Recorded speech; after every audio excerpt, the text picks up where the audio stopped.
एक बादशाह के दरबार में एक अजनबी शख्स नौकरी की तलब के लिए हाजिर हुआ। जब इससे काबिलियत पूछी गई तो इसने कहा कि मैं इफ़हाम व तफ़हीम से मसला हल करने वाला सियासी हूँ। बादशाह के पास पहले भी सियासतदानों की भरमार थी, इसलिए इसे खास घोड़ों के अस्तबल का इंचार्ज बना लिया गया, क्योंकि पहले वाला इंचार्ज हाल ही में फौत हो चुका था। चंद दिन बाद बादशाह ने इससे अपने सबसे महंगे और अजीज घोड़े के मुतालिक दरियाफ्त किया। तवास ने कहा, ये नस्ली नहीं है। बादशाह को ताजुब हुआ। इसने जंगल से साइस को बुलाकर दरियाफ्त किया। उसने बताया, घोड़ा नस्ली है, लेकिन इसकी पैदाइश पर उसकी माँ मर गई थी। ये एक गाय का दूध पीकर उसके साथ पला है। इस शख्स को बुलाकर पूछा गया कि तुमको कैसे पता चला कि ये असल नहीं है? उसने कहा, जब ये घास खाता है तो गायों की तरह सर नीचे करके, जबकि नस्ली घोड़ा घास मुंह में लेकर सर उठा लेता है। बादशाह इसकी फिरासत से बहुत मुतासिर हुआ।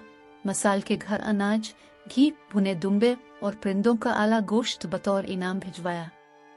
इसके साथ साथ इसे मलिका के महल में तैनात कर दिया गया। चंद दिनों बाद बादशाह ने इस शख्स से अपनी बेगम के बारे राय मांगी तो इसने कहा, इसके तौर व अतवार तो मलिका जैसे हैं, लेकिन शहजादी नहीं है। बादशाह के पैरों तले से जमीन निकल गई। हवास बहाल किए, सास को बुलावा भेजा, मामला इसके गोश गुजार किया तो इसने कहा, हकीकत यह है तुम्हारे बाप ने मेरे खावंद से हमारी बेटी की पैदाइश पर ही रिश्ता मांग लिया था, लेकिन हमारी बेटी 6 माही में फौत हो गई थी। चुनांचे हमने तुम्हारी बादशाहत से करीबी ताल्लुकात कायम करने के लिए किसी की बच्ची को अपनी बेटी बना लिया। बादशाह ने इस शख्स से दरियाफ्त किया कि तुमको कैसे इल्म हुआ? इसने कहा, इसका खादमों के साथ सुलूक जाहिलों से भी बदतर है। बादशाह इसकी फिरासत से खासा मुतासिर हुआ। बहुत सा अनाज, भीड़ बकरियां बतौर इनाम दे, साथ ही इसे अपने दरबार में मुतय्यन कर दिया। कुछ वक्त गुजरा, इस शख्स को बुलाया, अपने बारे में दरियाफ्त किया तो इसने कहा, अगर आप जान की अमान दे तो तब बताऊंगा।